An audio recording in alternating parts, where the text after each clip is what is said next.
ഇപ്പോൾ നമ്മുടെ മുഖ്യമന്ത്രി തിരുവനന്തപുരം മെട്രോവുമായി കടന്നു വന്നിരിക്കോ തിരുവനന്തപുരം മെട്രോ 9 വർഷക്കാലം എവിടെയായിരുന്നു തിരുവനന്തപുരം മെട്രോ? എല്ലാ ഇലക്ഷൻ എടുക്കുമ്പോൾ കഴിഞ്ഞ പ്രാവശ്യവും ഒരു തദ്ദേശ സ്വയംഭരണ തെരഞ്ഞെടുപ്പ് കാലത്ത് പറഞ്ഞു ഞങ്ങൾ തിരുവനന്തപുരത്ത് മെട്രോ നടപ്പിലാക്കും. ഇത് 9 വർഷങ്ങൾക്ക് മുമ്പ് UDF സർക്കാർ, ഉമ്മൻചാണ്ടി സർക്കാർ തറക്കല്ലിട്ട് പണി തുടങ്ങണം എന്ന് ആഗ്രഹിച്ച് മുന്നോട്ട് പോയതാണ്. ഇലക്ഷൻ പ്രഖ്യാപിച്ചതുകൊണ്ട് നടക്കാതെ പോയി. അവസാനം എന്തായി? ഇത് 9 വർഷക്കാലം ഇന്നൊരു ഫ്ലൈ ഓവറിന്റെ ഉദ്ഘാടനം നടത്താൻ പോവുക, അല്ലെങ്കിൽ അതാണ് ഇവിടുത്തെ മെട്രോ എന്ന് പറഞ്ഞുകൊണ്ടാ. UDF സർക്കാർ അങ്ങനെയായിരുന്നു. 2011 തറക്കല്ലിട്ടു, 15 അതിന്റെ എല്ലാ പ്രവർത്തനവും നടത്തി, 16 ട്രയൽ റൺ നടത്തി ഇല്ലേ?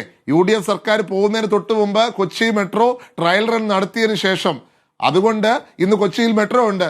LDF ആയിരുന്നെങ്കിൽ അടുത്ത 50 വർഷം കഴിഞ്ഞാലും ഇതേപോലെ ഓരോ മുടന്തൻ ന്യായം പറഞ്ഞുകൊണ്ട് വികസനത്തെ മുടക്കിയേനെ.